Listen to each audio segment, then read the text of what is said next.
wait a sec though, like you can feed the mind and leave the soul still starving. We've lost a lot of what the kind of theological kind of grounding for beauty, that like actually beauty, if you read scripture, is also flows from God. And if it flows from God, then it's not a subjective thing.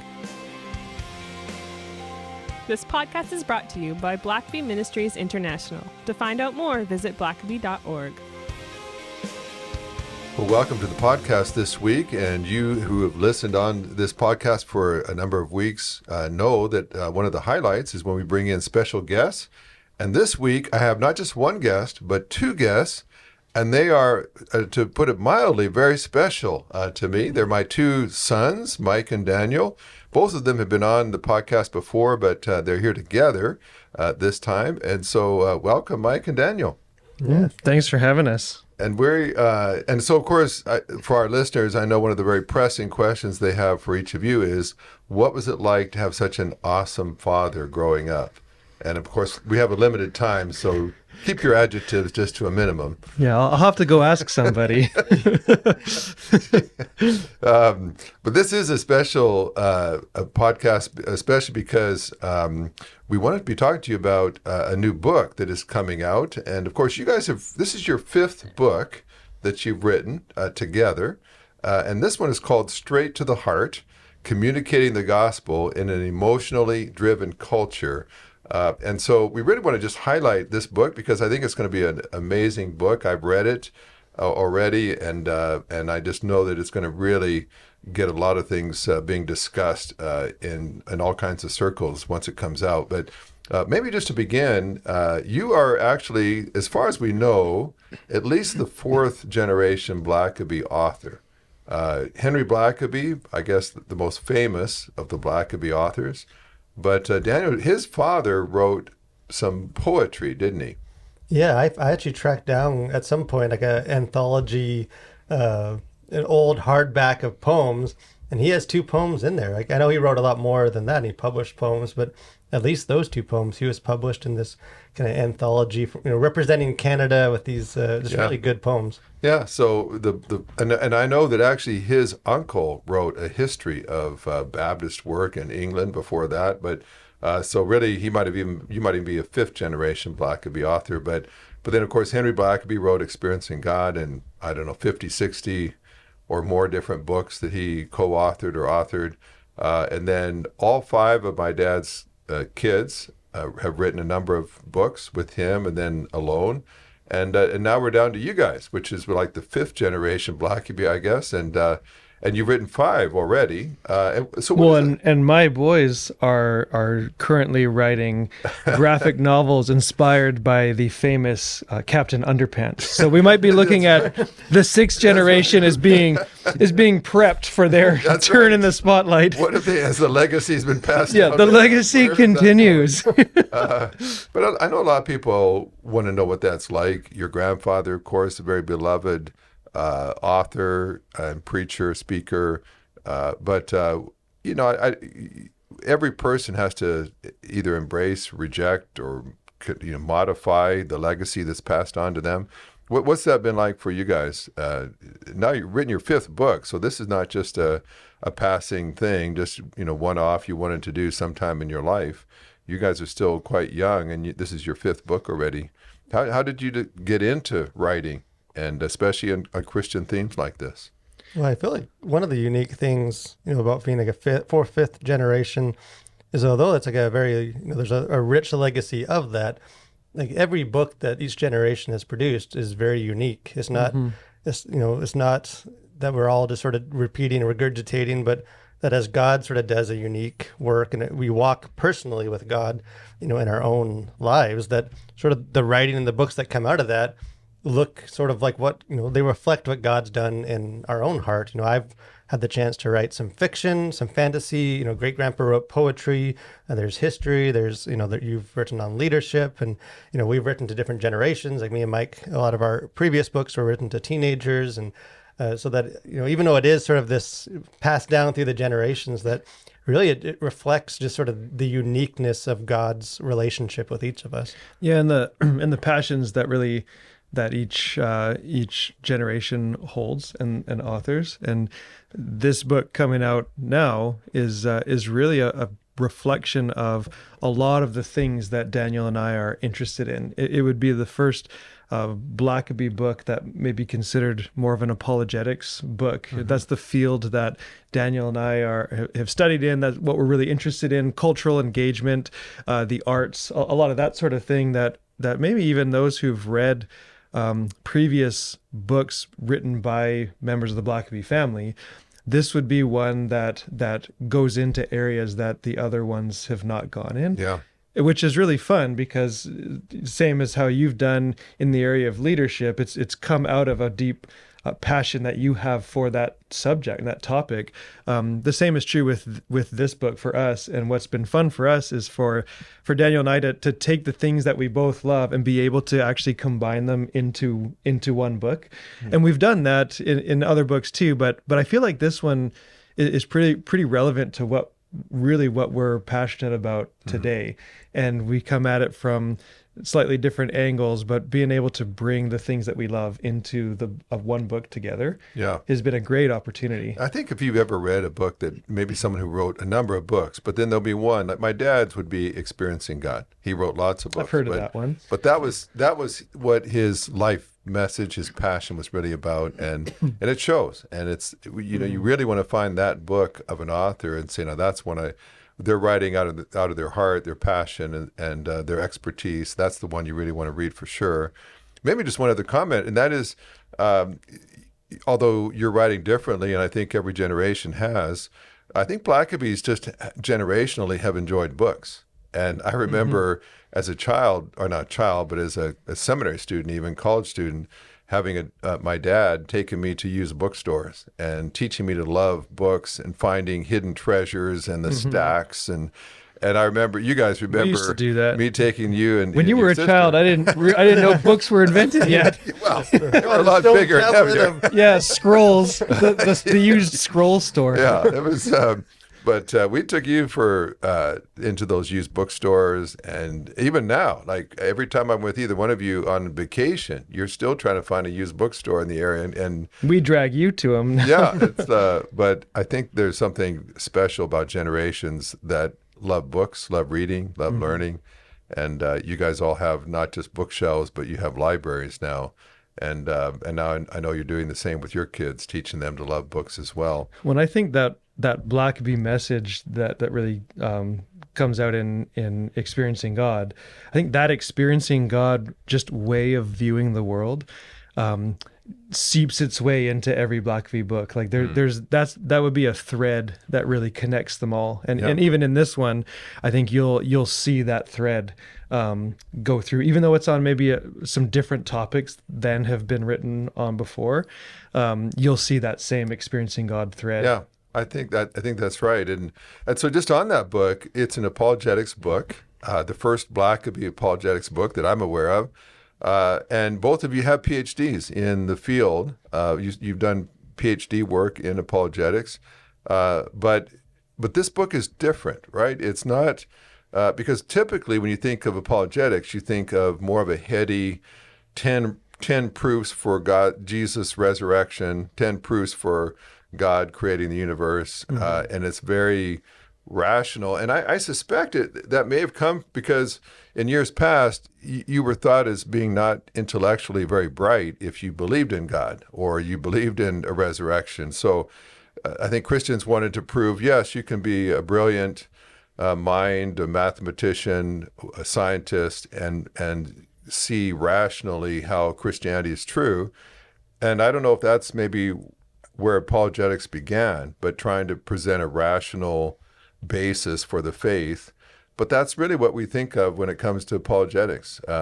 Some famous apologist that comes into a university campus and debates an atheist or something, and they try to, and of course those are very impressive, brilliant Christian minds that go in and do that. And I know you have studied those folks, but this book is decidedly different. You didn't go down that track, and I know it's not because you don't agree with what those apologists say, but what is it that led you to take a very different track, which we typically think of apologetics as a mind thing. Here's all the rational arguments for God, but instead you say straight to the heart. What was your whole focus in doing this particular kind of book? Well, I think, like you said, a lot of times apologetics, at least today, can get, the connotation is that it's you have a little manual and you have, here's the cosmological argument, the ontological argument. You kind of memorize it and then you go give it out to culture, people that have objections. But apologetics itself, like the word apologetics comes from a scriptural passage in First Peter, where he's saying, be prepared to give an answer to anyone who asks for the hope that you have in you, and kind of that give an answer, give a defense. Like the Greek word, like apologia, is where we get the word apologetics. But sort of at its root, apologetics, that whole kind of discipline, is based on a mindset that there's a culture that's asking questions, and as Christians, we need to be prepared to adequately, kind of helpfully provide answers or provide encouragement or point them in the right direction. And a lot of the apologetic stuff that we grew up on, that we love, that we, like you said, we did doctoral work, and a lot of our worldview today is indebted to these very rational minded apologetics. But they were writing in response to a very, like the new atheist movement in the early 2000s, and a very rational, skepticisms, and a lot of, Darwin, evolution, a lot of these kind of standard objections that became common. So a lot of the apologetic approach is rightfully focused on answering those questions. And part of the inspiration for this book is just sort of looking at the culture today and asking, have the questions changed? Are the objections that we kind of developed all this material for 30, 40 years ago, are those the same objections that Gen Z is asking, that the millennials are asking? Or do they have other kind of obstacles that we need to help them overcome and provide an answer? And kind of a lot of the premise of this book is that they have changed, that, a lot of the more rational objections of the past have been replaced by more of skepticism from the heart. It's not that God isn't rational or logical. It's that they're questioning whether God's good. Is God beautiful? Is he a good God that, is I think we say in the book, it's not that, is the good news, of the gospel, that they're not questioning whether it's factual, but whether it's good at all. Because what the narrative about Christianity. And so kind of, if apologetics is just giving an answer to the questions that are asked, then if culture changes and the questions change, then perhaps as Christians, we also need to adapt. Well, and of course, we know, just watching the Gen Z and the younger generations, one of the criticisms from the older folks is that they're so emotional. They appear even irrational, but they're driven much by feelings. And of course, we can look at that perhaps as an older generation as a weakness. But regardless of whether it's a weakness or not, they are searching for a lot of those more feeling kind of answers and issues. And I think, as you said in the book, that's not a problem. That's an opportunity to be able to answer those and say. And I think that's what's so good about this book is it's one of the first books that I know of that's actually giving an answer to that generation. But Mike, I know you love Jonathan Haidt, and he has a lot of analogy of the elephant and the monkey rider, the rider, and it's interesting because we tend to think that if you have feelings, that's sort of weaker, that's secondary to the rational mind. I know Plato would have felt that way. It's reason and rationality. But there's a lot of cases to be made to say we actually we make decisions much more with our feelings than perhaps we would even want to admit. Yeah, and a big thing for us with this book is trying to understand human nature, and so if apologetics is mostly speaking to our rational side, to the head, but if it's neglecting the heart, then it's not holistic. It's actually neglecting a big part of who people are, and arguably, according to Haidt and others, arguably the bigger driving force of who we are. In a battle of just straight wills, the elephant is going to overpower the rider every time if the rider kind of represents our more rationalistic, more conscious, slower thinking. As opposed to our emotional side, the rider, the more intuitive way that we operate And one of the things that we tried to really address was how are people wired? Because truth is that we feel things before we think about them. We have emotions first, and then we try to rationalize the emotions we have, or we try to justify the things that we feel, but that's always coming in afterwards.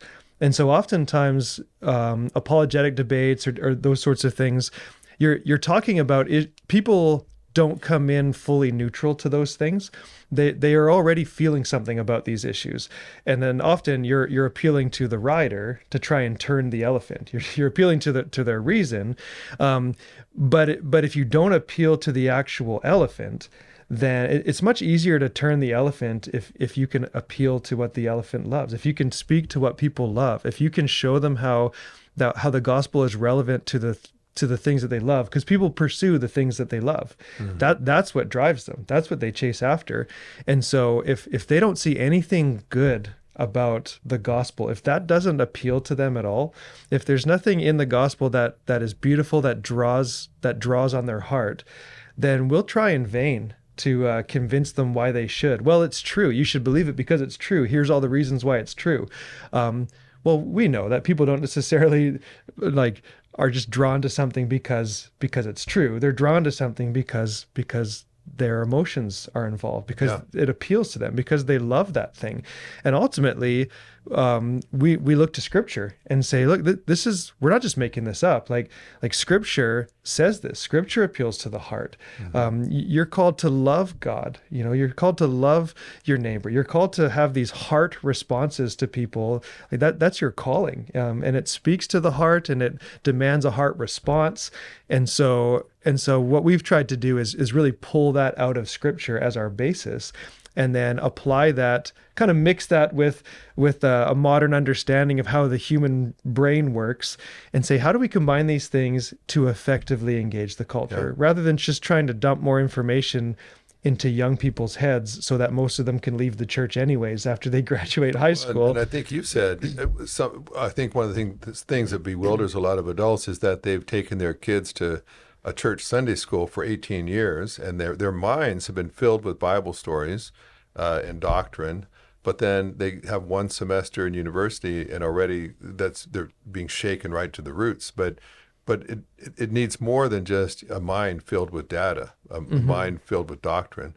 There has to be a love for God, an experience of God, as my father would say, and not just head knowledge. And so, you guys make a great case that oftentimes, because we have reasons, we assume that we're reasonable people. But just look at politics. You've got people on both sides of the aisle that have loads of data why they believe what they believe. But if you push back that, or past that, you realize that a lot of that is they go with their feelings, and then they just search for reasons to justify their feelings, right? No, there's all sorts of things in play, like confirmation bias, where you find enough reasons to make a story that makes sense of your worldview, and then you stop there. You don't keep researching reasons that push back against your worldview. You just go to find enough reasons that you can build a case, that you can build a story that makes sense to you, and then that's typically where we stop. Or we try to build a narrative, and we just build a narrative with the cherry picking of various facts, and both sides do this. We all do this. Well, and I think that's too why debates. I think there's a role for debates, and there's some great debates that you can find on YouTube but why they often, very rarely do you see someone at the end of a debate being like, you know what, you won me over. You're right all along. Because even if you ever engaged in that kind of conversation, we all know, as you're hearing, these other counter arguments, you're not actually processing or thinking. Your mind's racing to, okay, what can I counter that with? What can I pull to sort of disprove? You're trying to defend your own view. Yeah. Yeah, so and rather, because your heart still is set on one belief, and so it's just a matter of defending that. And so I think what I like about this book is you're trying to get to people's hearts, to what really matters to them, and of course the gospel speaks to the heart, and so it should be an easy message, not just to give doctrines, but to give speak to the heart and how it matters to them. And in this book, you've got 5 what you call dialects, 5 different ways. And of course, I don't think that's exhaustive, but for the sake of the book's length, you hit 5 of the main ones. And Daniel, your PhD really focuses on aesthetics and that kind of thing. And you have there's a chapter in the book just on beauty. And I think we all sort of had an experience of maybe seeing a beautiful painting or seeing a beautiful sunset or a Grand Canyon at dawn or something, and there's a sense of awe. We're moved at a deep level, and we're wired, I think, to appreciate beauty. But you've done a great job of just describing how that's really built into our Creator. God wired us to value, to respect beauty, because apparently He does too. Yeah, well, one of the things, because beauty's been a thing. Like you said, I did my doctoral work in aesthetics and beauty. Obviously, I was attracted to that topic for obvious reasons, beauty. But because there is something about that almost feels tragic to me. Like, I think if you ask a lot of Christians, are you for beauty or against it? Every one of us is probably going to say, of course we're for beauty, and yet the way we actually think about it or talk about it almost buys into a lot of the more like secular narratives about beauty. Like if you think of sort of the classic, they call them the transcendentals, the good, the true, and the beautiful. If you think of sort of the way that the church and Christians have engaged with those 3, we very heavily sort of push back against the relativism of truth, that truth isn't relative, or we've pushed back and kind of stood firm that there's not moral relativism, like there's good, and all those are linked to God. And yet when it comes to beauty, we've almost sort of thoughtlessly or sort of blindly just accepted that, it's just a subjective thing. It's just in the eye of the beholder. There is no real standard for beauty. It's just what you like, what you don't like. And we've lost a lot of what the kind of theological kind of grounding for beauty that, actually beauty, if you read scripture, is also flows from God. And if it flows from God, then it's not a subjective thing, because we can't see God as not beautiful. God is objectively beautiful. And I think because we've kind of unaware bought into a lot of the narratives about beauty, it's just sort of a subjective, a meaningless thing that's good to have, but if we don't have it, that's fine. That we haven't really, I guess, tapped into that in the way that the power of beauty to, in scripture, it talks about this creation, proclaims the glory of God, and the way that points people towards God. Then kind of in our book, we look at different ways of doing that. But if beauty is, if we do root it back in like a objective theological foundation that points people towards God, then how can we as the church, or as, someone that's just engaging with people, how can we use beauty or foster beauty, whether that's in our church or our lives or kind of just in nature, to point people towards sort of His goodness and truth? And I love some of what you do there in this book. Even you talk about the fact that like the tabernacle, God has a lot of things that He puts in there, and then later in the temple, that have no functionality, really. It's just pure artwork. It's cherubim embroidered into the curtain or something like that. And about you point out that the very first time that someone is described as the Spirit filling them is actually for an artisan working on the temple or the tabernacle, not just a warrior fighting against the Philistines or something.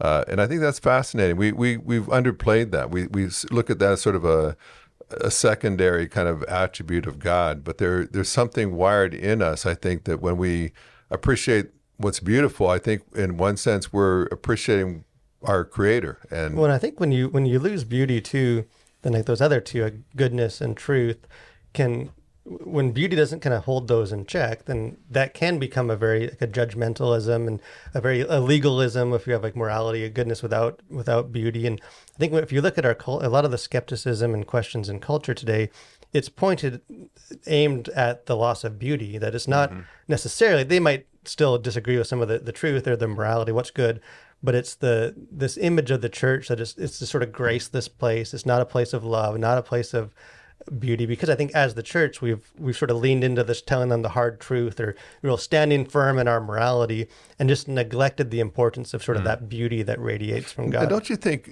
we've talked about this before, but in the Reformation, I think there was a pushback on some of the gaudy, over the top kind of ornamentalism and stuff that was brought into the church. And so a lot of the reformers just cleaned it out, just took out all the relics and a lot of the artwork, even the stained glass windows, and said it's just all about the word. It's about the truth. And of course, we believe in the truth. I'm a preacher. I believe in the preached word and the power of that. But I think some things have been lost because some church auditoriums were almost made to look like warehouses, and there was nothing beautiful about them. It was all about we just focused on the word, on hearing the truth. But and I know, Mike, you just as a pastor, you see a lot of the worship stuff, but the younger generation is really getting back into the liturgical, isn't it? And is that, you think, a sense of wanting more beauty in worship? Not just they want to hear the preached word, but maybe you burn a candle or incense, or there's other things, there's other sense. You take communion every week or often, so your sense of taste is involved. And I think there's more to the beauty of worship than just hearing a sermon. One, like auditory learning is about the least effective way to teach. Visuals are huge. Experiences, your sense of smell triggers your memory more strongly than anything else. And so it's interesting that we've stripped away a lot of that, and not all of it, right? There's music and there's we try to put some plants up there on the stage or something like. We try to use some of that, but I'm fascinated by the new generation. Like Gen Z is what everybody's focusing on, but then our own kids be this next generation coming up after them, and they're growing up in a very functional world.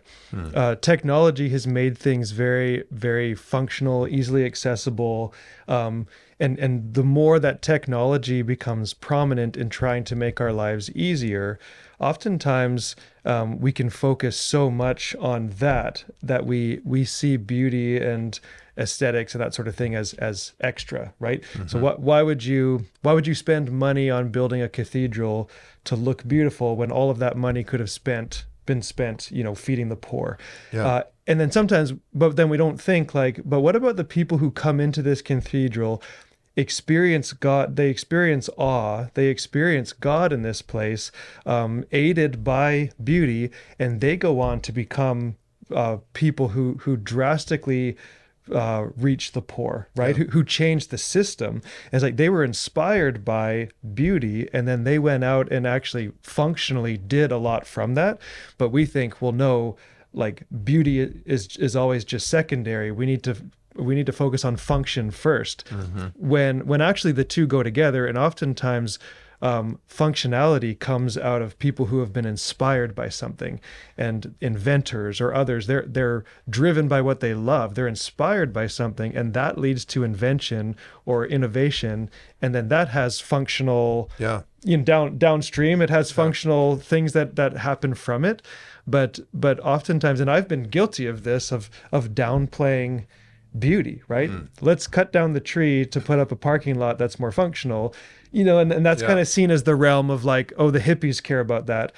And then the more industrialized our cities and stuff become, the more I think we start to miss that. And we realize, wait a sec though, like you can feed the mind and leave the soul still starving. Yeah. And I just think there's a lot there. I want to move on to another one of those, but and you also do talk about the fact, is everything equally beautiful? Because I've been in some art galleries where I looked at some supposed paintings and thought, I see nothing beautiful about this at all. It just objectively, I don't know how you rate beauty, but that doesn't do anything for my soul. And I realize there are degrees of taste and so on. But just the thought of, if it is built into God, is there something objective? Would God have two different paintings and say, now this one is beauty, it's beautiful, it speaks to the heart, and this one perhaps not so much? And so lots to think about there. But one of the other ones you guys talk about is story. The power of story and how it speaks to the heart. And there's lots and lots of leadership books that talk about this, that you could put up a PowerPoint presentation and it's never as effective as a well-told story. And there's just something about a story that even in a debate, I mean, you can hear a debate presenting a bunch of arguments, and then someone tells a compelling story, and it can disarm an audience, and it can open doors that all kinds of facts and PowerPoints didn't. And why is that? And I think especially the younger generations, they value that too. But you both have spoken before lots of audiences, and you know the power of suddenly breaking up your presentation by telling a story, and then the difference that makes. Yeah, well, we're wired to love stories. I mean, humans have been telling stories forever, as long as we've been doing anything, and we actually understand, our brains make sense of the world in terms of story. It's not a bunch of disconnected events and things that are just happening around us. Like, we're constantly taking all of that and trying to make sense of it by putting it into a story. And we're understanding our own lives that way. We're writing and rewriting our own autobiographies in our head. Mm-hmm. And there's all sorts of interesting, psychologist type work on this stuff to see like just how deep that goes. But one of the things we are interested in, even in the book, is not just, okay, people love stories, so let's tell more stories, although that is true, but also, what is it about stories that connects with us? What's the framework of a story? What are the elements of a story? Plot, character, conflict, and those types of things. And then how do you take that structure and use that structure in other areas of your life and ministry and in leadership, right? So how do you take story structure, and not just that you have to tell more stories, but that you can actually do other things within a story framework so that it lands differently with people. And I know you talk about the grand sort of arch, the grand story of God and creation and fall and redemption and so on. And I know even in your church, Mike, you talk a lot about our own personal stories intersecting God's grand narrative and being swept up into that. And that's very compelling to people, to think that their life story could belong to something bigger than just the few years that they walk on this planet. Well, we yearn for that, and believe that we yearn for the gospel story. And so all the stories that we tell as storytellers and movie makers and authors, they all point back to this grand scriptural narrative, this gospel story. And we have a desire for that, and it comes out in the stories that we tell. And so you can see parts of the gospel reflected dimly in every story that is told. And so I think people long for that. Yeah. They want to know how their life fits into something bigger, and we're already doing that. We're already placing ourselves, like, we're the main character in our own autobiography, and so we always are seeing the world as it relates to us, as it plays out into our own personal story. And so people want to know how they fit in, and of course that plays into all sorts of things like identity and everything else. Yeah. Well, I think we're also need to be aware that we are contributing, in our actions and our words, we're contributing to narratives, because like Mike said, the way we make sense of the world as humans is to funnel that into a story. I mean, you see that probably most clearly with like politics, where it's not just that you have a pro-con list and you just sort of directly compare policies, but that you embrace a story that, this candidate is sort of the villain in the story, and he's sort of this evil empire that's sweeping in, and this is the resistance against that one, trying to follow this candidate, and it becomes becomes to represent what you might see in like a movie theater, or or read in a book. And I think as the church too, it's easy to be aware of the way that I'm just gonna go speak the truth, and this is what I'm communicating, but without realizing that how we do that, or the way we communicate it, is also contributing to a wider narrative that our culture has about the church. Or I know a lot of people, Gen Z, millennials, that are skeptical for the church. If you listen to the way they unpack that, they're really reacting to a wider narrative. Like, it's not, they rarely speak of their specific church. This First Baptist, Dugwood, Tennessee or something, that church was not welcoming to people, or that church didn't allow me to do this. It's the church, capital T, capital C, sort of this wider narrative of how Christians are the church is just judgmental, or they're graceless. They just sort of tell you how to live, and sort of these wider narratives that in many ways are harder to kind of undo and unpack and unroot once those sort of come ingrained that, deep within us, that's how they're making sense, that whatever we say, whatever, the message we give is taking place within that wider narrative. And if that's a negative, it has a lot of negative connotations, then it's going to be a lot harder for our words or, what we're trying to present to really sink in. And of course, people sometimes shy away from that and say, well, we just need to preach the gospel and not water it down with story. But of course, the Bible is loaded with stories. The gospel is a story. It is a story, yeah. And Jesus was a master storyteller, a parable teller. And I think the power of story is that it speaks both to the mind and the heart. I think that's why it's so powerful. You can learn all kinds of facts in a story, but stories have a unique way of getting past your brain right down to your heart. And I realize this book is not just about young people, Gen Zs and so on, but I think one of the pressing things I hear from people all the time is the sense of loss, where so many young people are leaving the church right now, and older generations bemoaning that fact and wondering, what do we do to keep them or get them back or reach out to this generation? And I think this book, Learning How to Speak to the Heart, is going to be just a great tool for parents that want their kids to love their Jesus, churches that want to hold on and reach out to a younger generation.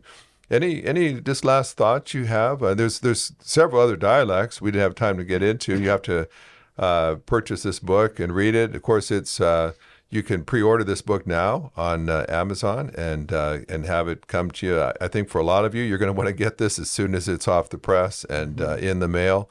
You guys are both very creative writers, entertaining writers, full of interesting facts and insights, drawing on pop culture and just so many different things. So there's even pictures in this book, which is Yes. I don't think they've ever put any pictures in my books, but and these guys tell us about the other book. You wrote two books really just back to back.